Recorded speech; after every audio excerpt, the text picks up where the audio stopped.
안녕하세요. 오늘은 외국인들이 한국에서 민망한 실수를 한 것에 대해 열심히 토론 중인 현장을 잡아왔습니다. 여러 나라의 이야기가 있지만 사연의 주인공은 일본인인 아야의 이야기인데요. 그럼 오늘의 사연을 만나보겠습니다. 안녕하세요. 저는 일본 도쿄에서 온 교환학생 아야입니다. 한국에서 보낸 1년간의 생활을 돌아보니 창피했던 순간들이 하나둘 떠오르네요. 지금 생각하면 웃음이 나지만 그때는 정말 땅속으로 들어가고 싶었던 기억들이에요. 하지만 그 모든 실수들이 저를 더 강하게 만들어준 소중한 경험이었다는 걸 이제는 알고 있어요. 2023년 3월 인천공항에 도착했을 때의 설렘은 지금도 선명합니다. 드디어 한국이다 마음속으로 외치며 짐을 끌고 나왔을 때 한국어로 대화하는 사람들의 목소리가 신기하기만 했어요. 공항 리무진을 타고 서울 시내로 향하면서 창밖으로 보이는 한강과 고층 빌딩들에 감탄했던 기억이 생생해요. 서울 홍익대학교 근처 작은 원룸에 정착한 후 매일이 새로웠습니다. 벽지도 낡고 화장실도 좁았지만 제게는 한국에서의 첫 보금자리였으니까요. 학교 수업은 물론이고 편의점에서 아르바이트도 시작했어요. 한국어를 더 빨리 배우고 싶었거든요. 처음 며칠은 모든 게 순조로워 보였습니다.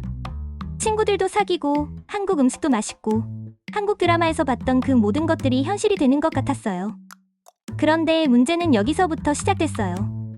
언어와 문화의 차이가 만들어내는 예상치 못한 상황들 말이에요. 한국에 온 지 2주째 되던 어느 피곤한 오후였어요. 오전부터 한국어 수업 3시간을 연달아 들었더니 머리가 지끈지끈했거든요. 수업을 마치고 올리브영에 들러 화장품이나 하나 사려고 했어요.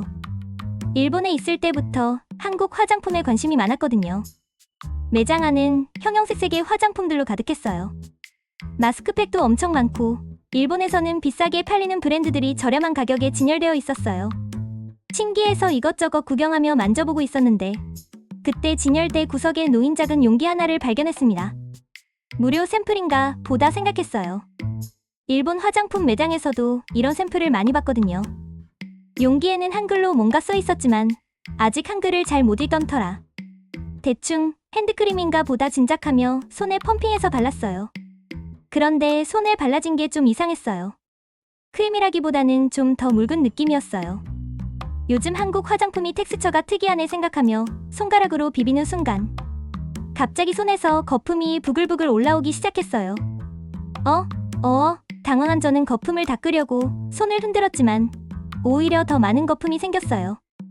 마치 설거지를 하는 것처럼 하얀 거품이 손가락 사이사이로 흘러내렸어요. 아, 이거 비누였구나. 그제야 깨달았을 때는 이미 늦었습니다. 손 가득 거품을 안고 매장을 돌아다니는 제 모습을 본 다른 고객들이 킥킥거리며 웃기 시작했어요. 어떤 아주머니는 어머, 저 학생 뭐 하는 거야? 하시면서 재미있다는 듯이 쳐다보시더라고요. 그때 20대 초반으로 보이는 점원 언니가 저를 본 듯 빨리 다가와서 어머, 괜찮아요? 그거 핸드워시예요. 화장실 가서 씻으세요 하며 친절하게 말해줬어요. 그런데 제 얼굴은 이미 토마토만큼 빨갛게 달아올라 있었어요. 스미마센. 급하다 보니 일본어가 자꾸 튀어나왔어요. 점원 언니가 일본 분이시구나. 괜찮아요. 하며 화장실로 안내해 주셨어요. 화장실에서 손을 씻으며 거울을 보니 마치 털이 곤두선 고슴도치처럼 부끄러운 모습이었습니다. 얼굴은 빨갛고 머리카락은 삐죽삐죽 서 있고 아야, 너 왜 이렇게 멍청하니? 스스로에게 화가 났어요. 나중에 친구들에게 이 얘기를 했더니 아야, 그거 완전 웃기다. 하며 배꼽을 잡더라고요. 그때부터 친구들은 저를 거품 아야라고 부르기 시작했어요. 한국 생활 한 달째 조금 익숙해졌다고 생각하던 무렵이었어요. 친구들과 잠실에서 열린 아이돌 콘서트를 보러 갔어요. 너무 좋아하는 그룹이라 밤늦게까지 놀고 집에 돌아가는 길이었습니다. 콘서트도 대박이었고 친구들과 치킨도 먹고 정말 완벽한 하루였어요. 홍대 입구역에 도착해서 지하철을 타려고 계단을 내려가고 있었어요. 그런데 날이 추워서 그런지 사람들이 별로 없었고 조명도 좀 어둑어둑했어요. 콘서트 여운에 빠져서 휴대폰으로 친구들과 찍은 사진을 보면서 걷고 있었거든요. 그때 제 눈에는 바닥의 어둑한 구석에 뭔가 젖어있는 것이 전혀 보이지 않았어요. 아니, 봤어도 그냥 물인 줄 알았을 거예요. 하는 순간 발이 미끄러져서 그대로 넘어졌어요. 콘크리트 바닥에 무릎과 손바닥이 닿으면서 따가운 아픔이 몰려왔어요. 그런데 문제는 그게 아니었어요. 제가 미끄러진 게 누군가 토한 흔적이었던 거예요. 냄새도 고약하고 옷은 젖고 무릎은 까지고 너무 놀라고 역겨워서 울음이 터져 나왔어요. 그것도 콘서트장에서 샀던 예쁜 팬 티셔츠가 완전히 망가졌어요. 아가씨, 괜찮아요? 어디 다쳤어요? 어머나, 큰일 났네. 주변 사람들이 걱정스럽게 다가와서 도와줬어요. 한 아주머니는 가방에서 물티슈를 꺼내주시고 대학생으로 보이는 남자분은 병원 가세요. 무릎에서 피 나요. 하며 걱정해주셨어요. 영무원 아저씨도 금세 나타나서 학생, 많이 다쳤어? 소독약 있으니까 일단 발라. 하시며 구급함을 가져와 주셨어요. 그리고 이런 일이 있으면 청소 직원분들한테 바로 신고해야 하는데 미안해. 라며 진심으로 사과해 주시더라고요. 그때 정말 한국 사람들의 따뜻함을 느꼈지만 동시에 너무 민망했어요. 젖은 옷을 입고 전철을 타고 집에 가는 동안 사람들의 시선이 다 제게 쏠리는 것 같았거든요. 냄새도 나는 것 같고 무릎에 붙인 반창고도 눈에 띄고 집에 도착해서 샤워를 하면서도 계속 울었어요. 왜 나만 이런 일이 생기지? 하면서요. 룸메이트 언니가 아야, 괜찮아. 이런 일은 누구한테나 생길 수 있어. 하며 위로해줬지만 그날 밤은 잠이 안 왔어요. 한국어 수업에서는 매일 발음 연습을 했어요. 선생님이 일본 사람들은 축과 지 구별하기 어려워해요라고 하시면서 특별히 더 많이 연습시켜 주셨거든요. 집에서도 거울 보며 입 모양을 확인하면서 차, 자, 처, 저, 치, 지 이렇게 반복했어요. 그런데 실제로는 늘 실수투성이었어요. 머리로는 알겠는데 입이 따라주지 않더라고요. 그 중에서도 가장 창피했던 건 어느 점심시간에 친구들과 학교 근처 김밥집에 갔을 때였어요. 단골집이라서 사장님도 저를 알아보시고 아야, 또 왔네. 하며 반갑게 인사해주시는 곳이었어요. 메뉴판을 보며 뭘 먹을지 고민하고 있었는데 친구가 아야, 참치김밥 어때? 여기 참치김밥 맛있어. 라고 추천해줬어요. 응, 좋아. 저는 자신있게 카운터로 가서 사장님께 말했어요. 사장님, 참치김밥 하나 주세요. 라고 말하려고 했는데 축과 지 발음이 헷갈려서 잠지김밥 하나 주세요. 라고 말해버렸어요. 순간 식당 안이 조용해졌어요. 사장님도 다른 손님들도 심지어 김밥을 싸고 있던 사모님도 모두 저를 쳐다보더니 푸아 터져나오는 웃음소리에 저는 그제야 뭔가 잘못되었다는 걸 깨달았어요. 아야, 그거 말고 참치라고 해. 친구가 작게 귀띔해주면서도 참지 못하고 웃고 있었어요. 다른 친구는 아예 테이블에 얼굴을 묻고 어깨를 들썩이며 웃고 있고요. 그제야 제가 뭘 잘못 말했는지 깨달았어요. 얼굴이 화끈화끈 달아오르면서 두 손으로 얼굴을 감쌌어요. 사장님도 괜찮아, 괜찮아. 한국어 어려워. 하시며 웃으면서 참치김밥을 만들어 주셨어요. 그런데 그날 김밥 맛은 전혀 기억나지 않아요. 얼굴이 너무 뜨거워서 음식이 목으로 넘어가는지도 몰랐거든요. 그 후로 김밥집에 갈 때마다 사장님이 아야, 오늘은 뭐 먹을래? 참치김밥. 하시면서 장난스럽게 웃으셨어요. 이제는 그런 농담도 웃으며 받아들일 수 있지만 그때는 정말 부끄러웠어요.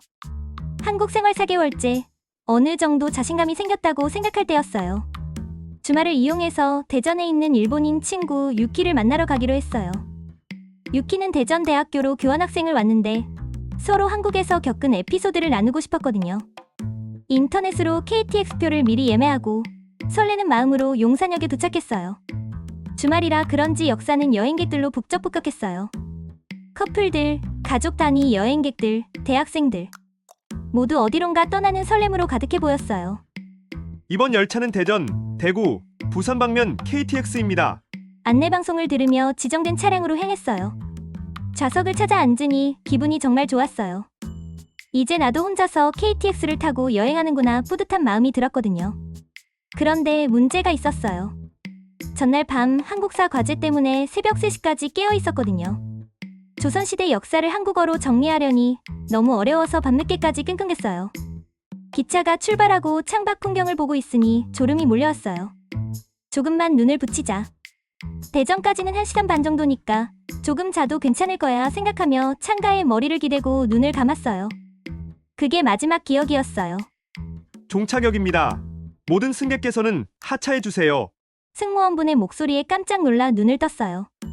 기차 안에는 거의 사람이 없었고 창밖으로 보이는 건 바다와 갈매기들이었어요.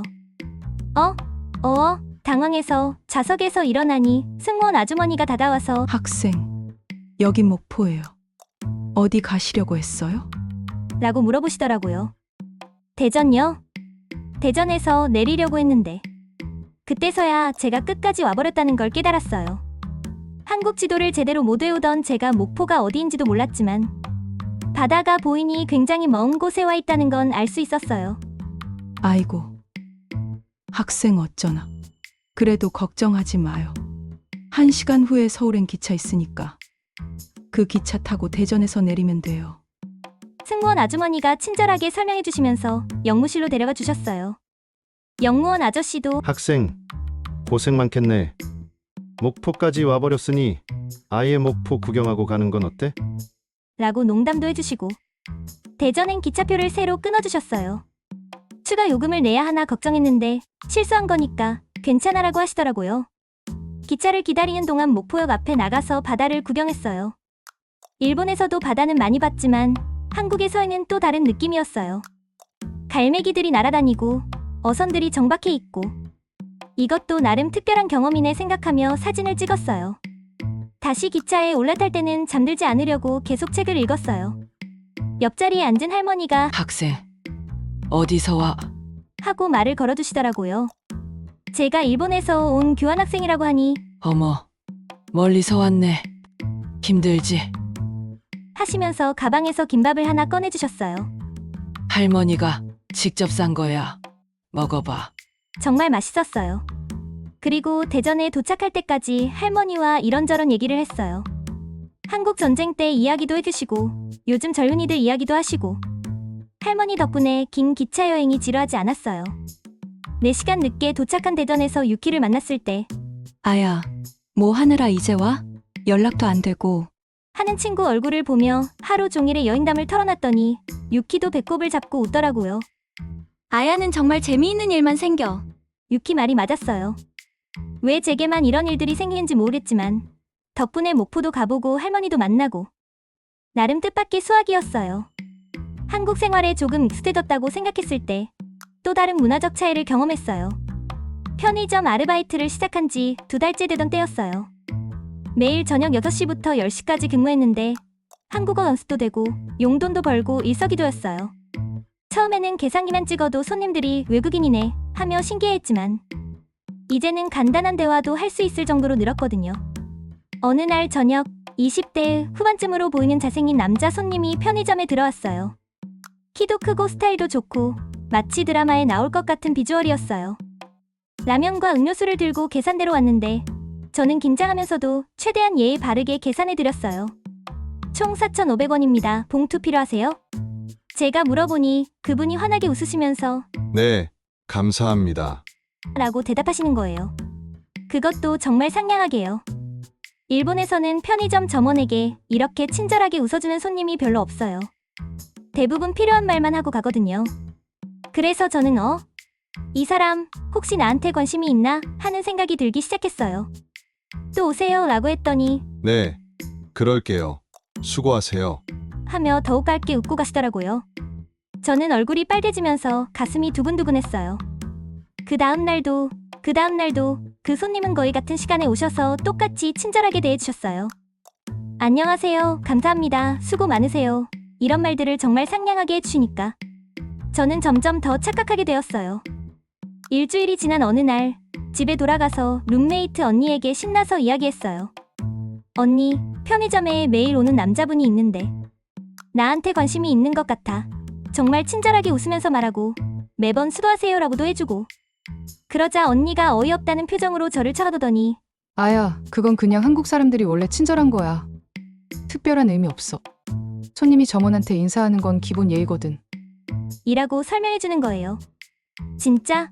저는 믿을 수 없다는 표정으로 언니를 봤어요. 진짜. 한국에서는 편의점이나 카페 가서 안녕하세요, 감사합니다, 수고하세요 이런 말 하는 게 당연해. 너한테만 특별하게 하는 게 아니라고. 그 순간 저는 이불을 뒤집어 쓰고 바닥에서 대굴대굴 굴렀어요. 아, 부끄러워. 내가 왜 이렇게 생각했지? 정말 바보 같아. 언니는 웃으면서 괜찮아, 아야. 문화 차이인 거야. 일본하고 한국하고 서비스 문화가 달라서 그런 거지. 라고 위로해줬어요. 그 다음 날부터는 그 손님이 와도 전혀 다른 느낌으로 받아들이게 되었어요. 아, 한국 사람들은 정말 친절하구나. 이런 게 한국 문화구나 하면서요. 한국의 서비스 문화를 제대로 이해하기까지 꽤 오랜 시간이 걸렸네요. 이렇게 크고 작은 사건들을 겪으며 한국에서의 1년이 흘러갔어요. 돌이켜보면 창피하고 실수투성이인 날들이었지만 그 모든 순간들이 지금의 저를 만들어줬어요. 올리브영에서 비누를 핸드크림으로 착각해서 거품을 일으킨 그날, 지하철역에서 더러운 바닥에 넘어져서 울었던 그날, 잘못된 발음으로 식당에서 웃음거리가 된 그날, KTX에서 잠들어서 목포까지 가버린 그날, 편의점 손님에게 착각으로 설렘을 느꼈던 그날, 모든 실수와 해프닝 속에서 한국 사람들의 따뜻한 마음을 만날 수 있었어요. 올리브영 점원 언니가 건넨 친절한 말과 안내, 지하철 역무원 아저씨의 걱정과 응급처치, 김밥집 사장님의 너그러운 웃음, KTX 승무원의 도움과 할머니가 나눠준 김밥, 룸메이트 언니의 따뜻한 설명, 민수의 용기 있는 도움. 이 모든 것들이 제게는 한국에서 얻은 가장 소중한 보물이 되었습니다. 언어나 문화가 달라도 사람의 마음은 통한다는 걸 배웠어요. 한국어 실력도 많이 늘었어요. 이제는 참치와 잠지를 확실히 구분할 수 있거든요. 지하철에서도 졸지 않고 한국의 서비스 문화도 이해하게 되었어요. 무엇보다 실수를 두려워하지 않게 되었어요. 틀려도 괜찮다는 걸 배웠거든요. 실수는 부끄러운 게 아니라 성장의 과정이라는 걸 한국에서 깨달았습니다. 마치 어린 새가 둥지에서 떨어져도 다시 날개를 펼치듯이 저도 실수할 때마다 더 강해졌어요. 1년간의 교환학생 생활을 마치고 일본으로 돌아가는 날, 인천공항에서 눈물이 났어요. 창피했던 순간들도 힘들었던 시간들도 모두 그리울 것 같았어요. 한국에서 만난 모든 사람들, 겪었던 모든 경험들이 주마등처럼 지나갔어요. 출국 수속을 밟으면서 1년 전의 나와 지금의 나는 정말 다르구나 생각했어요. 처음 한국에 왔을 때는 모든 게 낯설고 어려웠는데 이제는 한국이 제2의 고향 같은 느낌이에요. 한국에서 만난 모든 분들께 감사했어요. 제 서툰 한국어와 어색한 행동들을 따뜻하게 받아주시고 때로는 웃어주시고 때로는 도움을 주신 모든 분들께요. 실수투성이인 저를 포용해주신 한국 사회와 사람들의 너그러움에 깊이 감사드려요. 지금 일본에 돌아와서도 한국어 공부를 계속하고 있어요. 언젠가 다시 한국에 가서 이번에는 실수하지 않고 멋지게 생활해보고 싶거든요. 아니, 실수해도 괜찮아요. 실수 속에서도 따뜻한 사람들을 만날 수 있다는 걸 이미 배웠으니까요. 그리고 그 실수들이 모두 소중한 추억이 된다는 것도 알고 있으니까요. 한국에서 보낸 1년 정말 감사했습니다. 사랑해요, 한국. 고마워요, 한국 사람들. 오늘 이야기 재미있으셨나요? 실수투성이지만 따뜻한 마음들로 가득한 아야의 한국 생활이 정말 감동적이었네요. 그럼 저는 다음에도 재미있는 영상으로 찾아뵙겠습니다.